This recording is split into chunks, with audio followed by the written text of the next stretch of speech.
Good afternoon, everybody, and welcome to COSSA Headlines, a monthly look at what's new and noteworthy in social science policy. I'm Wendy Noss, and I will be running you through our web chat today, and we're very lucky to have with us this afternoon Toby Smith from AAU, who's going to get into our deep dive topic in just a couple of minutes. And then, of course, as we always like to do each month, we offer some homework assignments for those who wish to take some form of action in response to some of either the headlines or the deep dive topics that we've discussed today. A reminder that if you have any questions at any point throughout the web chat today, you can insert them into the chat box, either about the headlines topics, which I'll go over very quickly, or as Toby's going through his remarks on research security.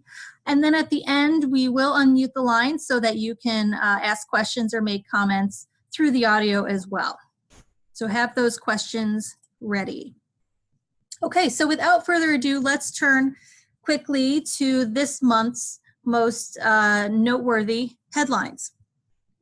Okay, so in congressional news, obviously one of the aside from impeachment, one of the biggest ongoing activities is related to funding.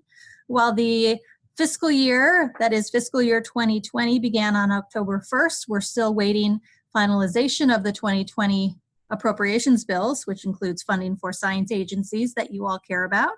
And we're up against another tight deadline with the current continuing resolution expiring next week on December 20th. The latest news is that we think there will not be a government shutdown, and that at least some appropriations bills, if not all, will be passed in a large package before the deadline. But we're also hearing there could be another shorter continuing resolution to provide a little extra time to get that done. But as you can imagine, impeachment is going to suck up a lot of the oxygen over the next couple of months in Washington. And so the Congress and the White House do see the 2020 appropriations bills as must pass and trying to get that off their plate to clear the way for other priorities. So stay tuned to our reporting over the next days, really, to see what happens with the 2020 bills. And also check out our website where you can see the proposed funding levels as they currently stand for all of the agencies that you care about. On the non-funding side, members of Congress, a bipartisan group of members of Congress, are asking for the community's feedback in what they call Cures 2.0. So those of you who are steeped in the NIH research world may know the Cures Act that was enacted several years ago, which essentially authorized funding for several large initiatives that NIH has responsibility over, and that funding is expiring. So there is an effort to not just reauthorize many of the Cures initiatives that were included in the original bill, but to broaden it out to other areas as well. If you go to the link on your screen, you will see the letter from the members of Congress and the information that they're seeking input on. The timeline is quite tight. They want the community's response by next Monday, but it will not be your only opportunity. There's no legislation yet, and of course, once bills are introduced, they can always be amended, so don't feel pressure there. But I wanted to mention this in case your organizations are providing input into Cures 2.0, to send that information over to us by the end of this week, if possible, and we'll see what we can include in COSSA's response on behalf of the broader social science community. In other congressional news, and I'm sure Toby will touch on this a little bit, but the Senate Homeland Security and Government Affairs Committee, Subcommittee on Investigations, held a hearing recently on securing the U.S. research enterprise from China's talent recruitment plans.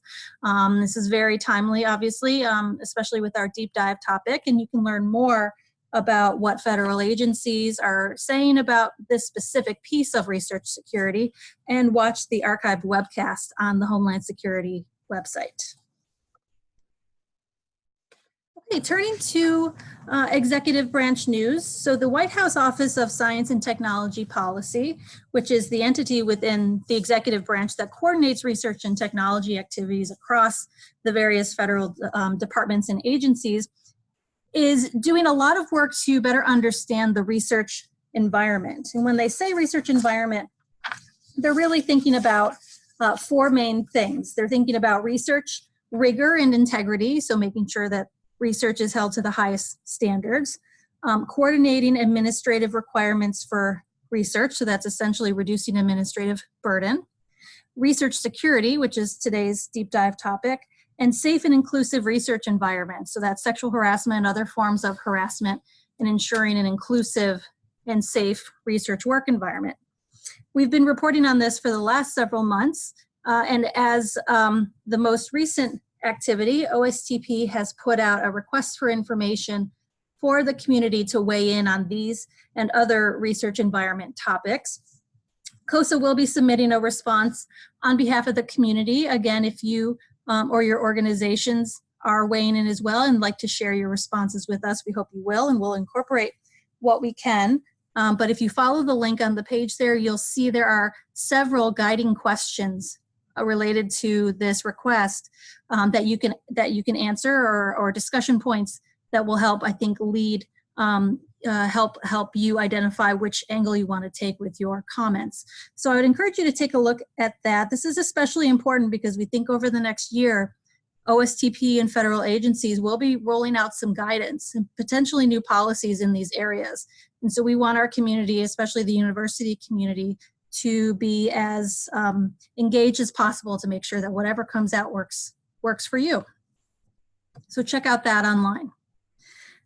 Okay, in the sort of fellowship opportunities area, the Office of Evaluation Sciences, which is in the General Services Administration, every year seeks a new class of fellows.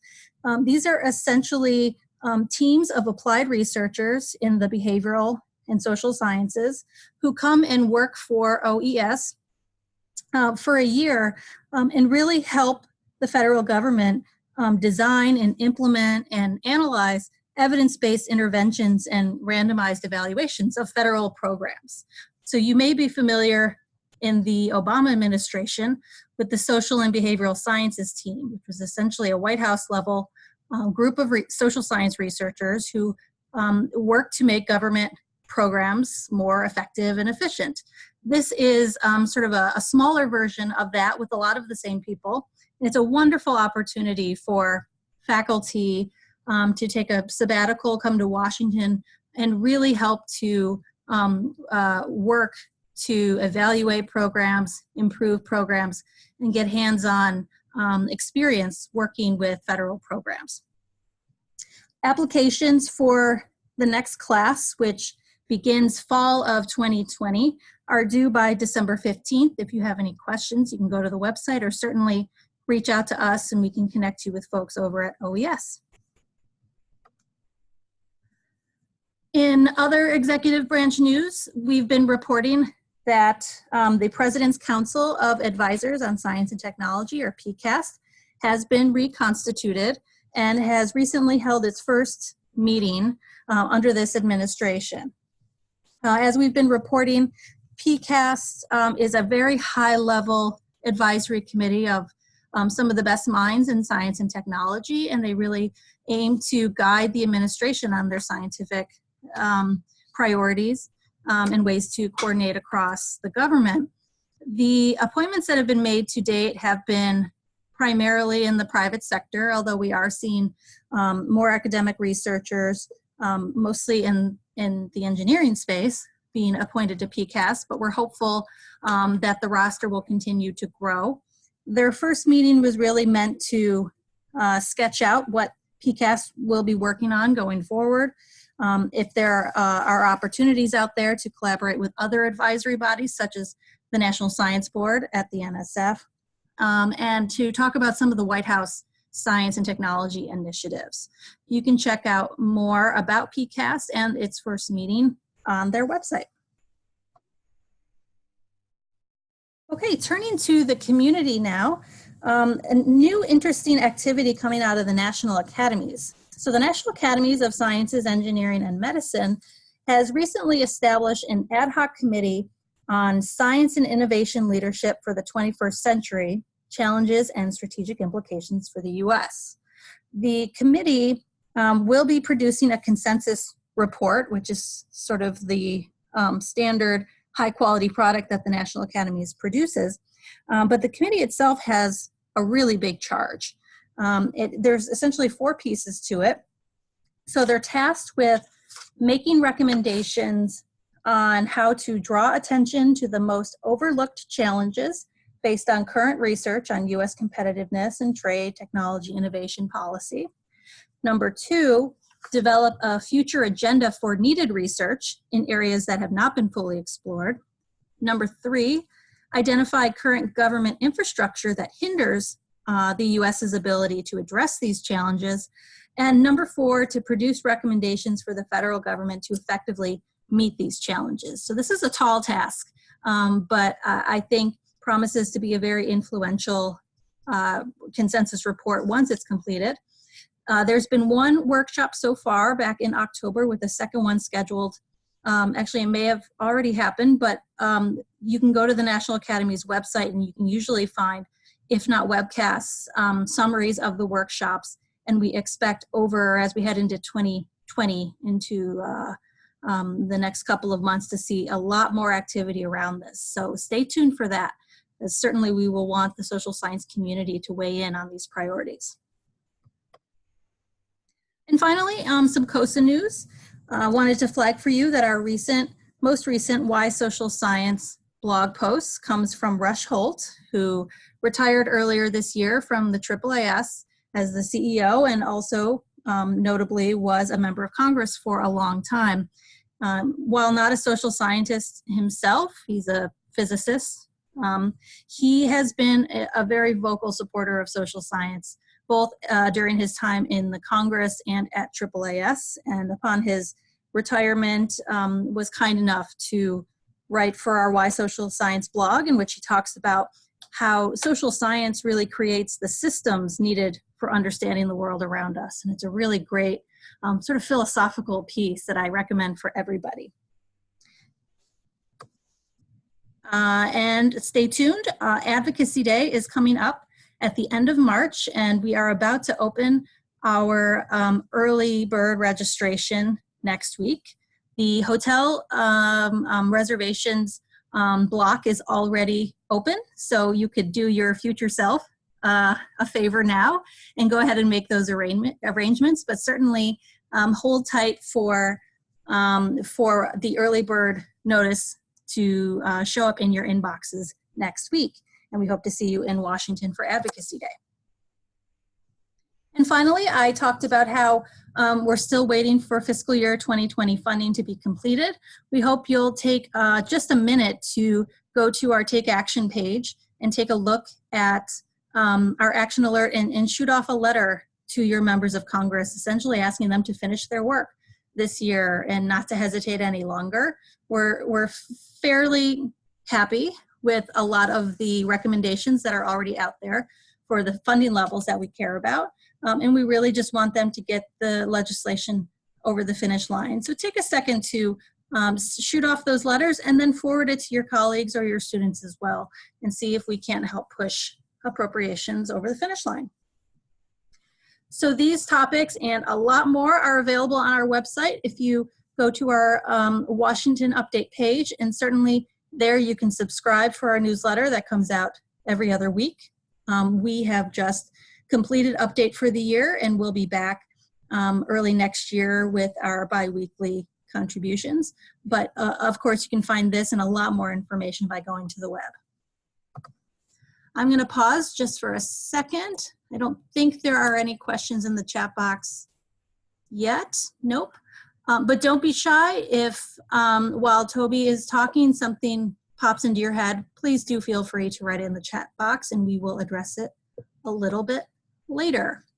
And without further ado, let me advance this and see. Okay, so now we're going to turn to Toby Smith, who is essentially the authority on these topics these days. We were just talking about how this topic alone could be a full-time job.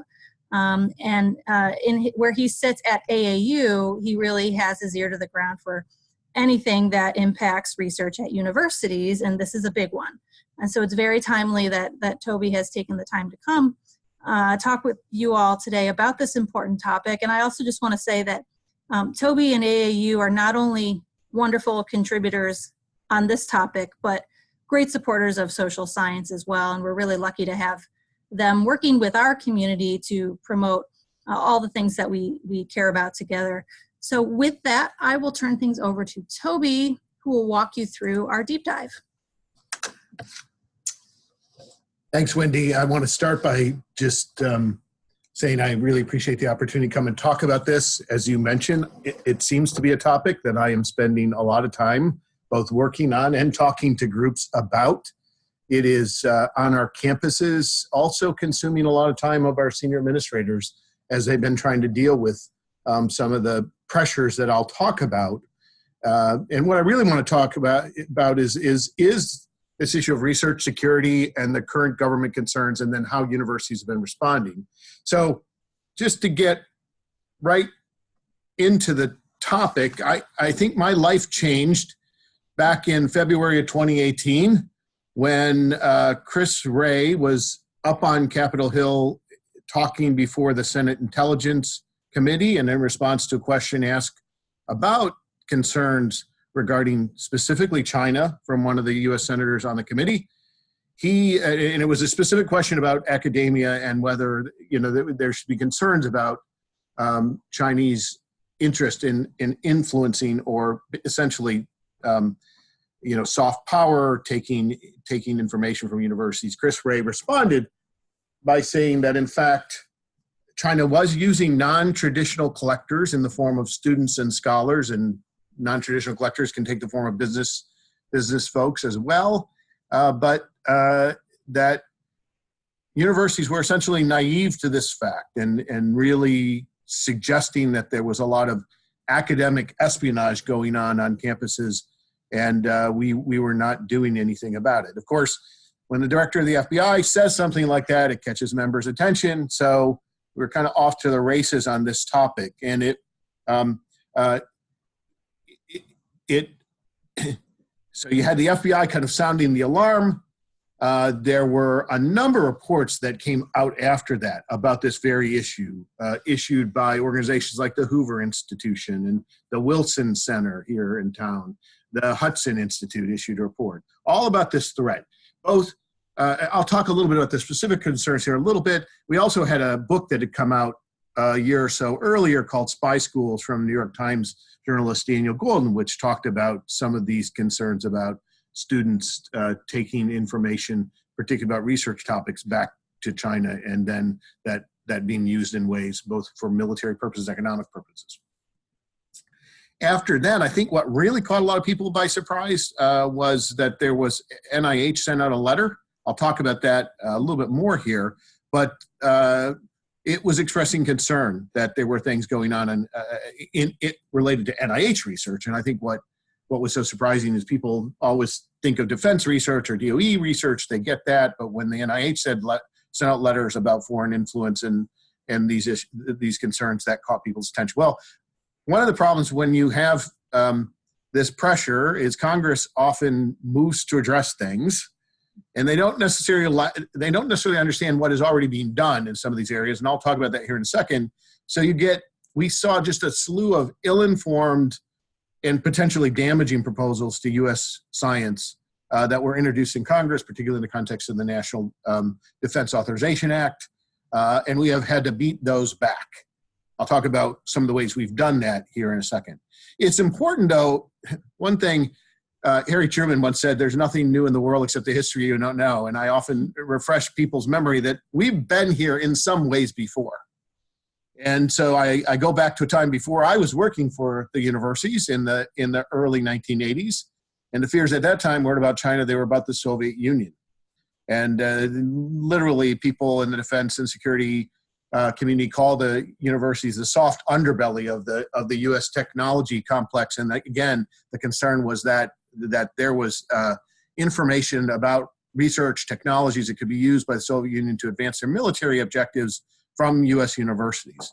At that time, AAU was concerned about this. They worked with the Department of Defense and created something called the DoD University Forum. That was one of the topics they talked about, as well as how could we work more to increase defense funding to support their needs to universities.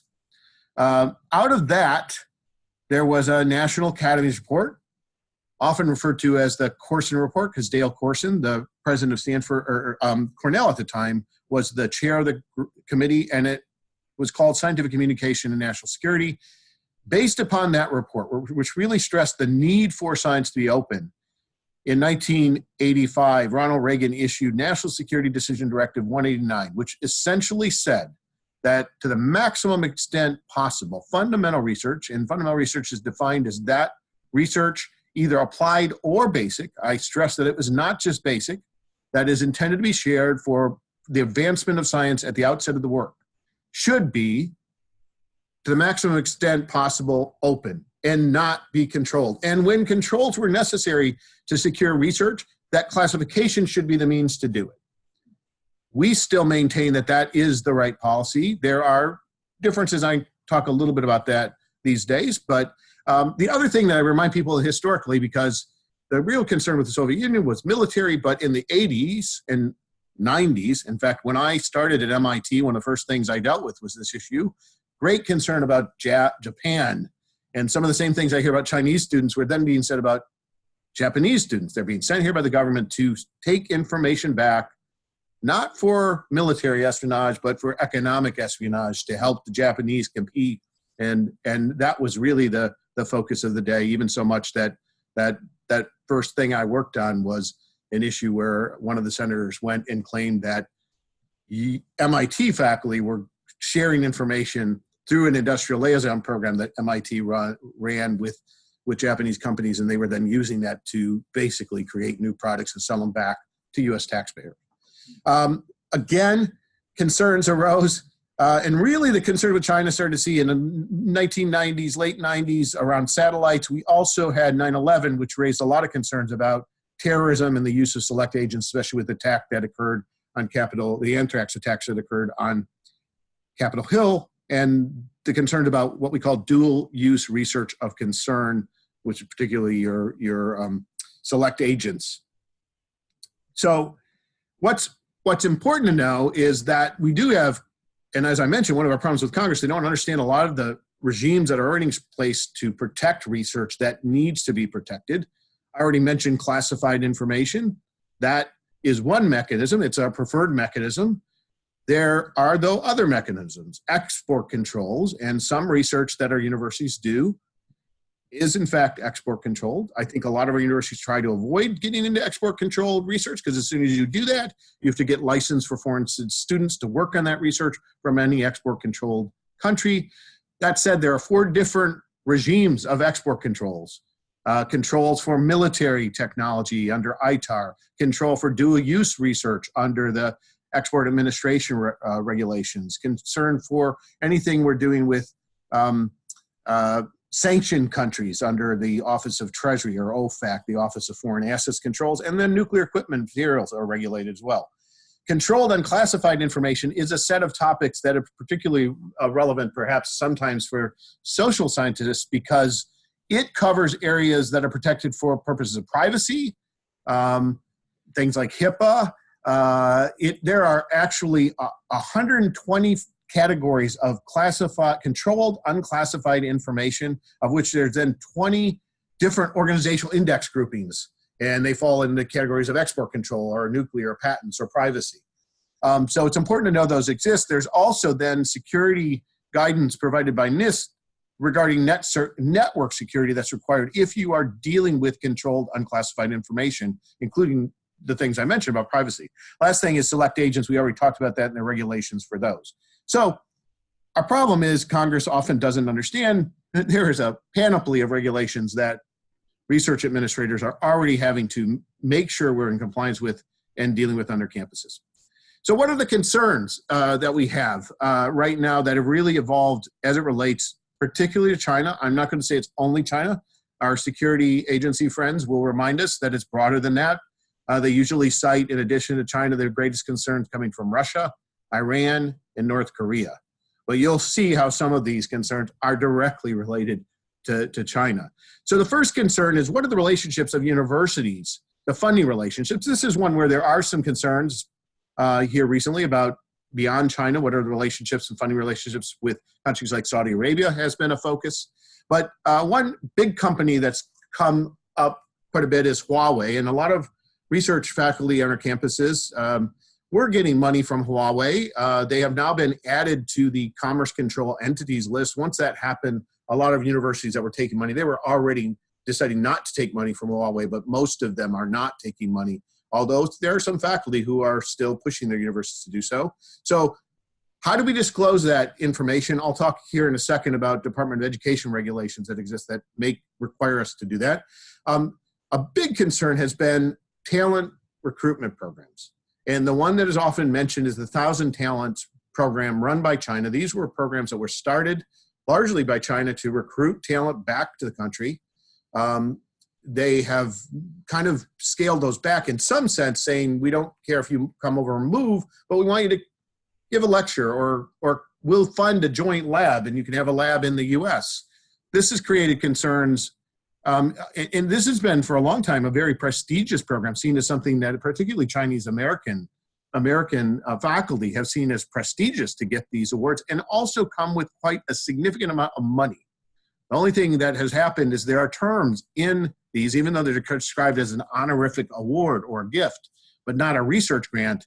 They really are kind of research grants, and there are terms that faculty are agreeing to they didn't know about, like the fact that you have to list your Chinese funding sources first in publications. Any intellectual property coming from even joint research has to flow to China. Those are problems, and that's causing some problems, and has been one of the focus, I think, of NIH issues, is those terms and conditions of these grants. Faculty relationships and failure to disclose, because the other thing is what's happened is a lot of faculty are part of these talent recruitment programs. They're getting money. They might even have a lab, and I'll talk about that here in a second, in China, but they didn't disclose it on their current and pending support forms when they applied for the grant that they got, that is actually cited. NIH is cited in some publications along with Chinese funding sources, and NIH has been looking and seeing, they didn't report the Chinese funding sources that are cited in publication that flowed from NIH funding. That's a problem. Shadow laboratories. So I mentioned they get money for laboratories, and they're almost doing similar research to the research being funded by NIH, but in a laboratory in China. And that's the concern, that NIH research is actually, that Chinese laboratories are piggybacking and led by US researchers who have the lab and run it over there.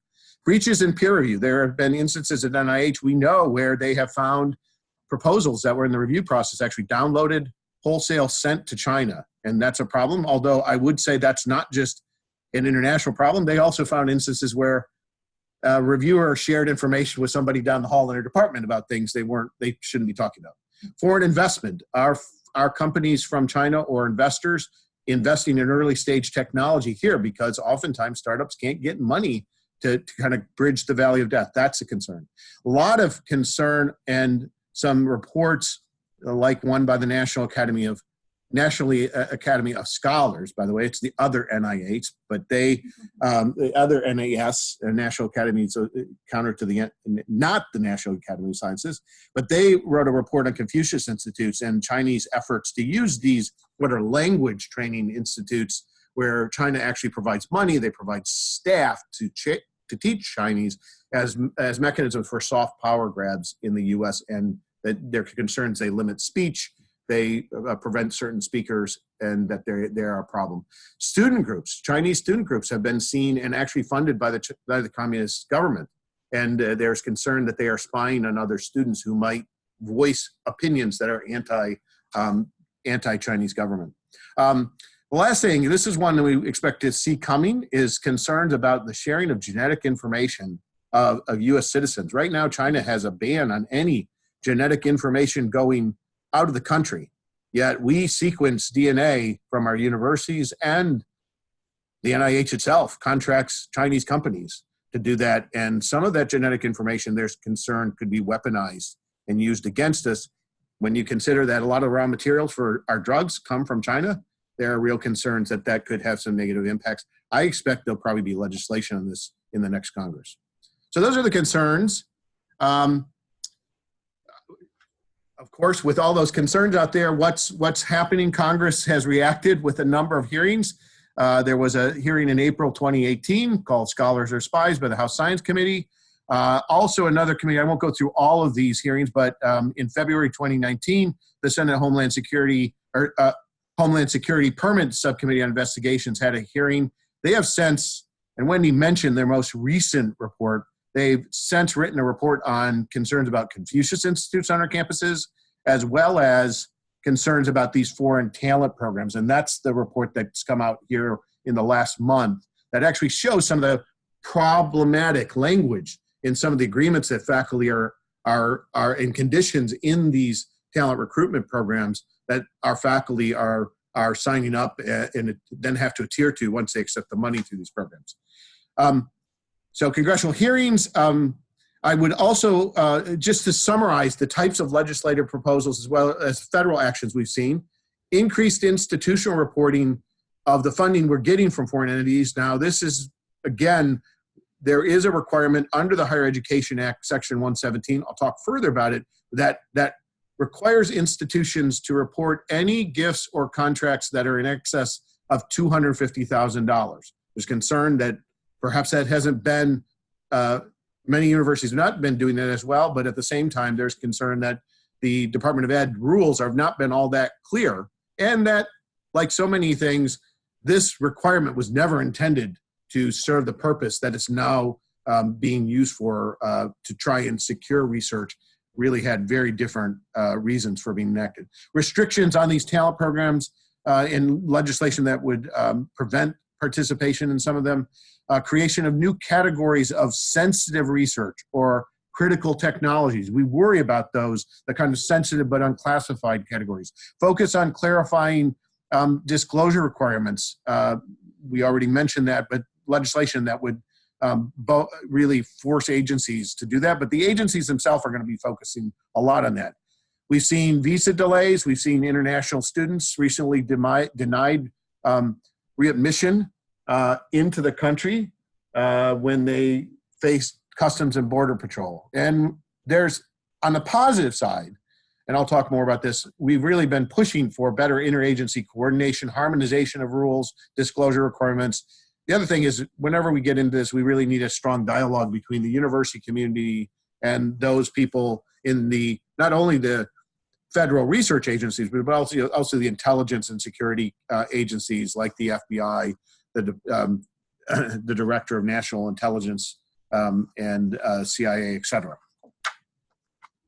So let me talk a little bit about some of the different agency actions. I've mentioned Section 117. It is an area where there's a lot of focus right now. It really started with concerns that we had that the rules around Section 117 reporting for the institutions were not clear. It is also noteworthy that the request for this comes in a long list of requirements that usually goes to the people who deal with financial aid on your campus, which is one of the other problems. It doesn't go to the research office. And therefore, the reality is we've known that, and we've been telling our institutions, you need to make sure you're in compliance here. But understanding how to comply, that's a whole nother set of issues. And so we've tried to get clarification, and the American Council on Education actually wrote the Department of Education asking for clarity. Unfortunately, they didn't get a good response. They didn't get any response, in fact, except some letters that said just comply with the law. They never have gone through a formal rulemaking process on this. There have been 2 Dear Colleagues issued, which don't provide much enlightenment. And so we've been going back and forth, but back in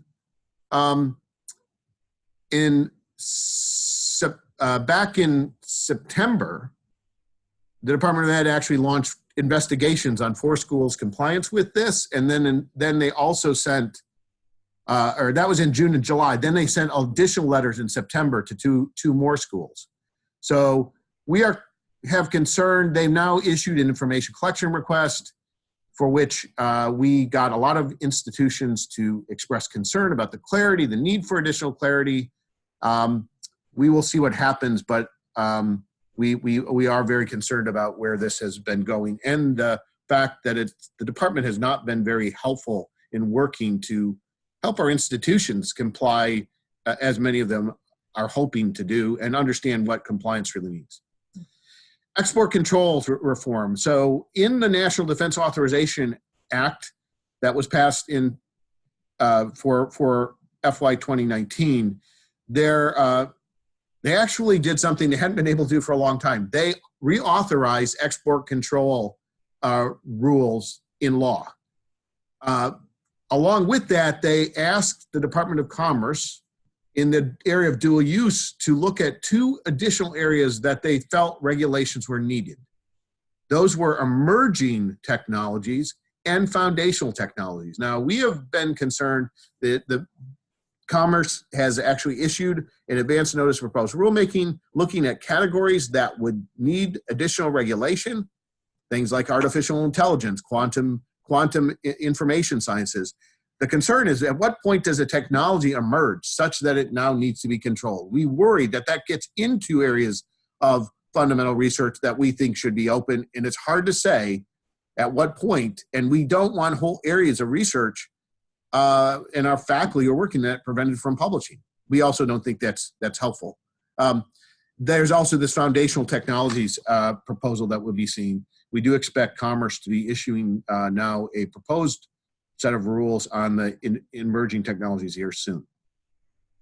What have agencies done? Well, I've already talked about the letter that came out from Francis Collins back in August 2018. Then he appointed a working group within his advisory committee to look at this issue. They came out with a report on how to ensure research integrity. I should say that a lot of the concerns in this area, when we look at it, it's probably not activities that are illegal, but more get into this issue of research integrity and unethical behavior. I think is important, despite the fact that what you hear from some of the intelligence agencies, this is about theft of intellectual property. It's much more about theft of intellectual capital and things that perhaps shouldn't go overseas, like data that's pre-publication data where a student may ship it overseas unbeknownst to their advisor. That's some of the things we're talking about.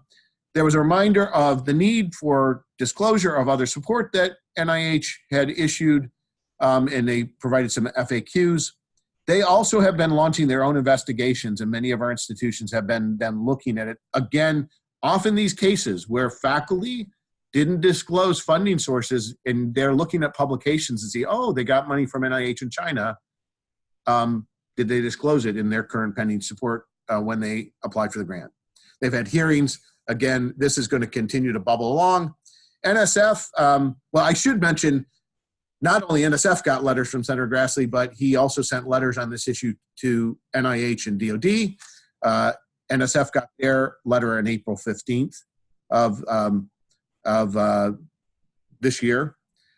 There's also, NSF, like NIH, is looking at current and pending support requirements and disclosure requirements. The National Science Board has been engaged. They issued a statement on this issue, but they also had a discussion on science and security back in July. Perhaps the most timely information is that yesterday. So NSF had contracted the advisory group of top-notch scientists known as JASON to look at this issue of, have things changed? Should we be controlled new areas of research in ways that's different than, and should NSDD 189 be changed? Should we be actually controlling areas of fundamental research? They came back yesterday and they made a few statements. One is that there's a legitimate concern here, largely around the issue of research integrity and protecting it.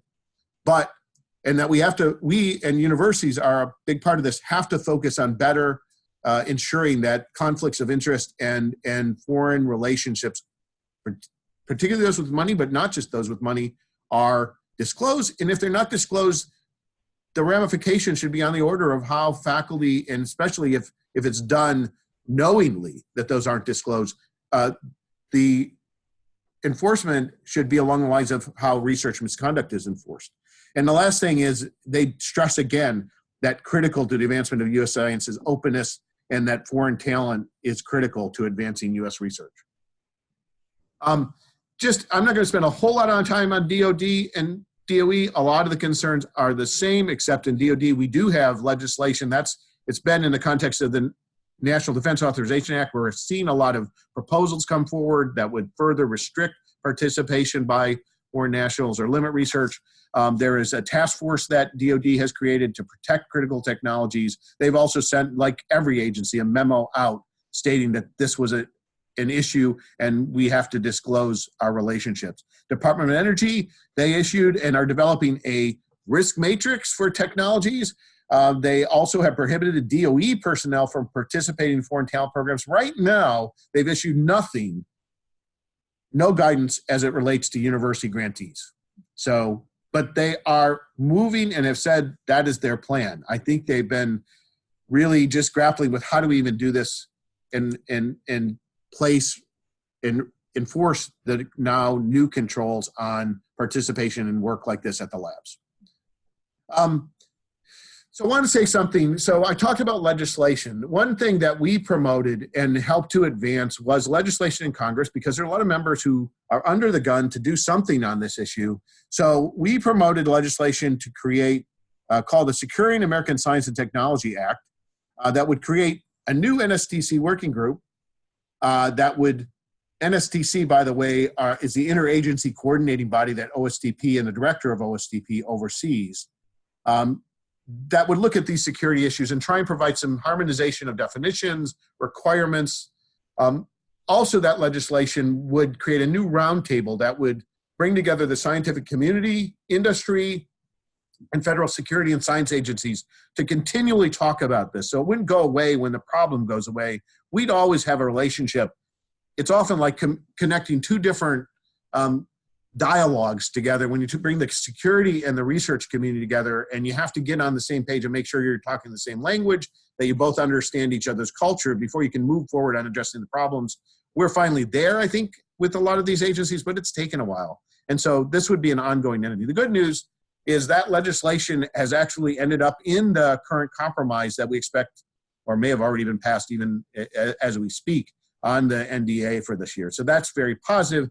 But that said, Wendy already mentioned this OSTP JCOR, Joint Committee of the NSTC on Research Environments. That was announced in May 7th. They have a subcommittee on research security. The good news is the science advisor, Calvin Joggemeyer, didn't wait for the legislation. He went ahead and created a group that we were calling for already. They have met. They have 18, I heard 20 once, federal agencies participating. They met over 12 times. They're moving at a fast clip. One of the things that is important for all researchers is they're going to come up with standards for all the federal agencies for disclosing your relationships with foreign entities. And those will be more uniform. That's a great thing about what NSTC can do. They're also talking about other things they can tackle. So I should say, so we're pleased with the OSTP. We're pleased that this roundtable is likely now to actually become a reality at the national academies. What are universities doing, though, to address these concerns? The first thing is we are taking them seriously.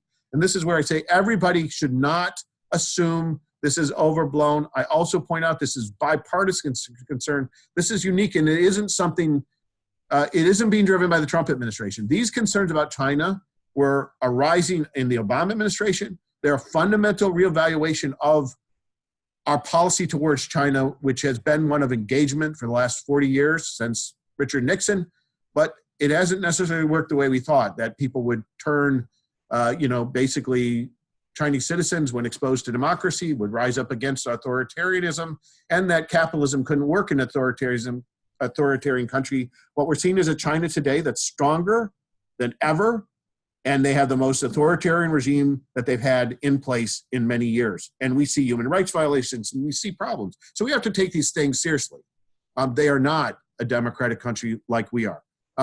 So we have to, but at the same time, we have to defend core principles necessary for science to advance. This is something I get from the AAU presidents that I represent. We have to protect scientific openness, and foreign students are critical to advancing science. That said, to help our institutions, we did with our colleagues at the Associated Public Land Grant Universities a survey trying to find examples of in various categories, and from training to cyber and data security to IP protection to foreign travel, foreign visitors on your campus. Do you know who's visiting a particular lab on any given day, which we found is probably more important, and faculty should pay a little bit more attention and not just invite anybody who wants to come to see them into their labs, especially if they're doing export controlled or more that kind of CUI research, right?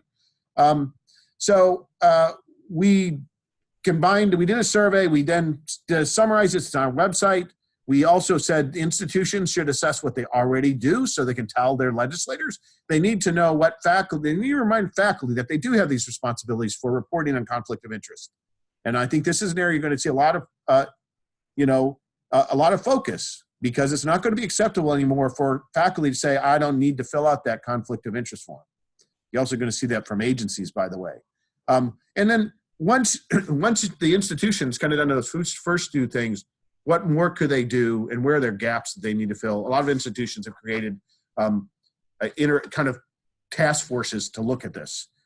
We have been involved in the media, writing op-eds. Mary Sue Coleman, my boss, co-wrote an article that was in Inside Higher Ed about how we have to balance and work to both secure research at the same time we protect the things we care about, openness and the need for foreign talent. There have also been regional briefings. We have had an FBI academic summit. Our presidents have been briefed in a classified briefing organized by Senator Warner and Rubio. And we've then had regional meetings with the security agencies and federal science agencies. That all said, I just want to conclude by saying, if we're going to maintain leadership, there are a few things we're pushing messaging-wise: that we need to grow scientific research support. We need to increase funding in key strategic areas that we might look at in China's strategic plan, their 2025-year plan, are things they want to achieve world domination in: artificial intelligence, quantums, robotics. What are we doing to invest? We talk about Chinese talent recruitment programs. What are we doing? That's the next thing, is what are we doing to develop both domestic talent and retain foreign talent? We are promoting the notion of a National Defense Education Act for the 21st century. I also think it's important. One of the things we need to do is adequately fund public higher education, but we also need to develop immigration policies that encourage foreign talent to come here and stay. We need to maintain openness. We need to engage in international scientific collaborations, even with China, but they have to have mutual benefits. There has to be reciprocity. It can't be a one-way flow of information from the US to China and no information coming back from a collaboration to help us. Reaffirm NSDD 189. Universities, which we're really pleased with the Jason report, because it did that. It said that gray areas don't help us. The last thing I'd say is we've got to work with the security agencies. We are, as associations, getting this level of awareness down to faculty is going to be a challenge. And we're going to continue to work on that and get the message out there. And as federal agencies deal with this, they're going to be forced to. I just want to say there's a number of resources we have on our webpage.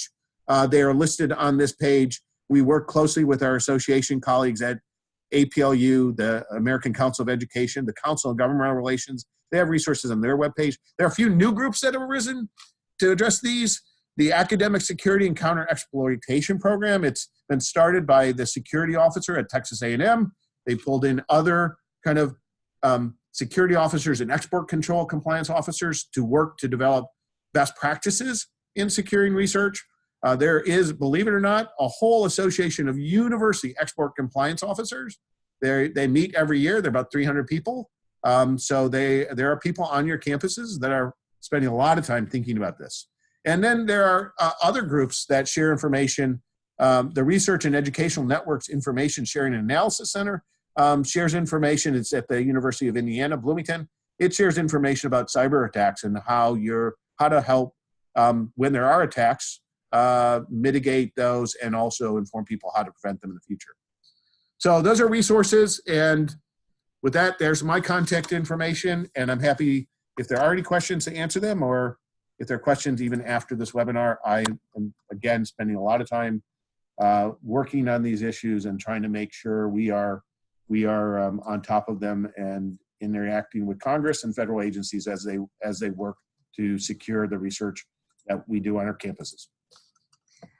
Thank you so much, Toby. There is so much here, and it could take several days to unpack all of this, but I think, you know, we are very lucky in our community to, especially as so many of these issues are still developing, to have this sort of baseline knowledge presented to us this way.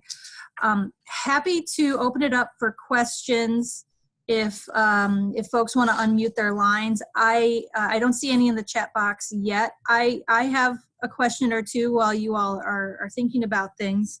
Oh gosh, so many. From a selfish COSSA perspective, you talked about sort of the uniqueness of controlled unclassified information. Yes. What else should our community in particular really be thinking about? You know, I know it's different for faculty than it might be for associations, but is there anything specific to social and behavioral science that we should be thinking about? I think, as you mentioned, the J-Corps opportunity to respond, the thing that is going to affect every researcher, and I can tell you, even now I'm seeing it because I'm involved in a NSF grant, and the conflict of interest form that I'm filling out, and I'm not even a PI on the grant, I'm on a steering committee for it, is gotten much more detailed. That's going to continue. And so making sure that there's harmonization of what is required across agencies and that it's simplified and that there is clarity in what is required, which I think is part of the problem, is as the agencies have come under pressure, they've said, oh, we've always required this. And you go, no. You have not required that information be provided in the way you're saying you have. And so we have been really going back and forth with NIH, NSF, to make sure, and that's where I think J-Corps really will play an important role, is come up with standards for uniform reporting of potential conflicts that may, may have an impact on whether you should apply for a grant. But the other piece is common definitions. When we talk about talent recruitment programs, China is actually eliminating the names of these programs. They're just giving the money now because they've eliminated people who get the money because they realized, the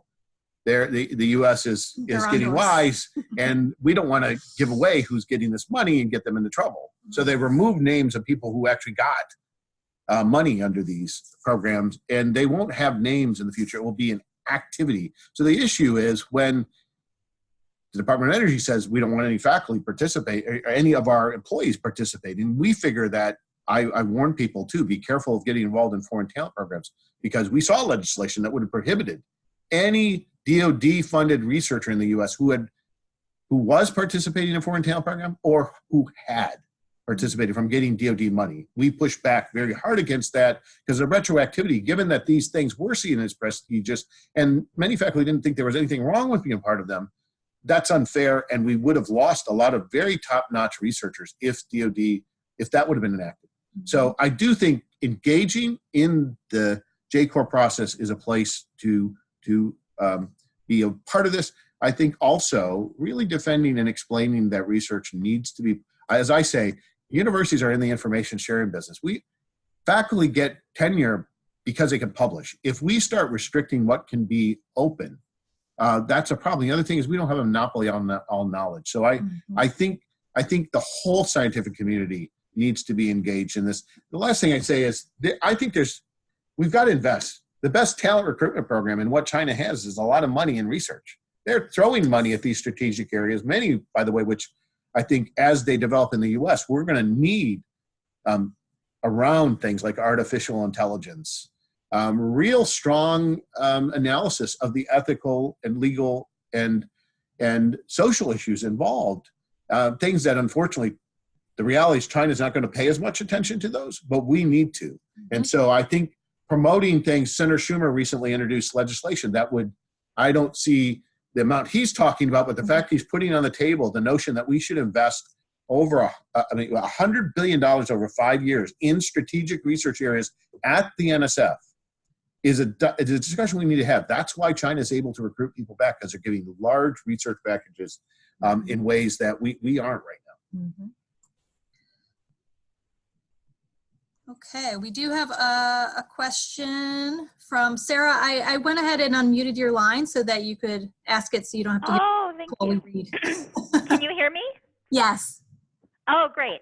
So, so AAAS, SPICY, APA, a number of organizations, the American Chemical Society, we sponsored a congressional briefing last spring on the human rights of scientists. And this wasn't a kind of subtopic we focused on for this particular briefing. We focused more on scientists in other countries such as Turkey and China and Iran and really everywhere, Venezuela. But this is really something that was concerning to a lot of us. And in particular, when I was talking to a colleague at the Union of Concerned Scientists, he was one of our presenters. He's a physicist from Russia who got asylum in the US in the 80s. And he had basically been fired and forbidden from working and lost out on the best years of his career, basically because he was Jewish. I mean, there was no other reason. I really worry about, you know, a lot of the examples so far, it's all Chinese scholars, and it might be that, you know, that's where the light is being shined, and so we're only looking in that particular area where the light is being shined. But you know, it really worries me about real and perceived bias and the chilling effect that it could be having on Chinese scholars and other scholars. Is there something our community can do to collect data on this and to, I don't know, be attuned to this issue? Yeah, so and we've seen many of our presidents issue statements because there is concern that this is predominantly focused on Chinese Americans, in many cases, Chinese faculty and students or faculty of Chinese origin. And the reality, you look at the NIH and some of in the predominant number of investigations, they are in fact Chinese faculty, Chinese American faculty. One of the problems, I mean, at the same time, they will say they're looking at behavior.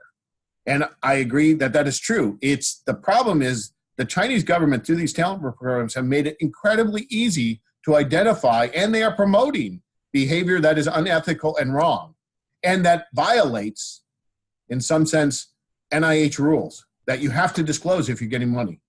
This is where we have to make our faculty better aware and cautious. It is the government of China that is the problem. It is not the people, but when they are encouraged to act, and students who, frankly, they have family in China. So we are told now, how true it is, I don't know, but that they're being pressured to bring information back, that there are Chinese requirements that you are responsible to help the government. And companies from China, it's why we're having this crazy debate here about whether we should even allow a Chinese company to bid on our metro cars. Because the bottom line is that the government is subsidizing that company and they're able to hack into those cars, that could be a national security risk. That is a real concern.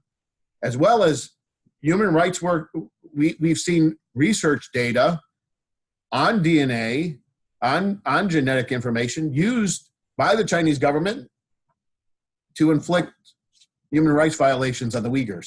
So we also have to be not naive that we are very worried and concerned that this not become a profiling exercise. Part of that is making sure we are talking to our Chinese American faculty, our Chinese students. We are making sure we are doing things to protect them, but also inform them that the risk involved in some of these programs that are being, where they're being actively recruited by the Chinese government to participate in, and how that could negatively impact their ability to do research funded by the federal government. So we've got to walk a tightrope line here. I know many of our administrators are really grappling with how to do that. The vice presidents for research, who on one hand have to make sure that they're in compliance, and there are real cases that are egregious in terms of things that haven't been reported. We've talked, though, are there grace periods? Many faculty entered into these agreements, didn't know it, they disclose it, they get out of them. They just don't want to get in trouble. And I think we have to find ways to make sure we're allowing that. We also know there are cases where the intelligence agency, FBI, has gotten it totally wrong. The case of the physics department chairman at Temple who was arrested in his home, dragged out in front of his family, and he wasn't guilty. And had the FBI only talked to the program officer at NSF, they would have understand the science he was doing was not cutting edge science. And by the way, he was required to work with China under the terms of his NSF grant. Those are really egregious. We told the FBI, you want us to work with you, you got to get it right. And you can't screw up like that. And so those dialogues are happening, but your concern is well placed and we need to really focus on it. Mm-hmm. Great question. Sadly, we have to let Toby go because he has more meetings on this topic, but we wanted to make sure that we gave you your homework assignments, and Toby certainly has some very practical things that you can and should do to stay at the fore of this developing activity. So Toby, yeah, a lot of them I've already mentioned. And some, I mean, first is just to gain an awareness and understand, and even talk to research administrators. Some of you may be in research, administrative positions on your campuses, and understand the challenges that research administrators are facing in this area. But conflict of interest, we're going to have to do better. And so familiarize yourself, make sure you know what the rules are if you're on a campus, what they are. But watch, because the rules at the federal level are going to change here, and they're going to become more strict, and people are going to have to know what those are. The last thing is, I just say we need to, even though I think things like Senator Schumer's proposal, they may not be perfect, there may be things we don't like, we need to have this discussion in the country about what do we care about and how are we going to invest the amount we need in core areas of science and talent. Both domestic talent production as well as keeping the best and brightest here, and what are our immigration policies. Those are things we need the entire scientific community to be involved in, and promoting that this is something we do need, that needs to be a national priority if we want to maintain continued leadership in science globally.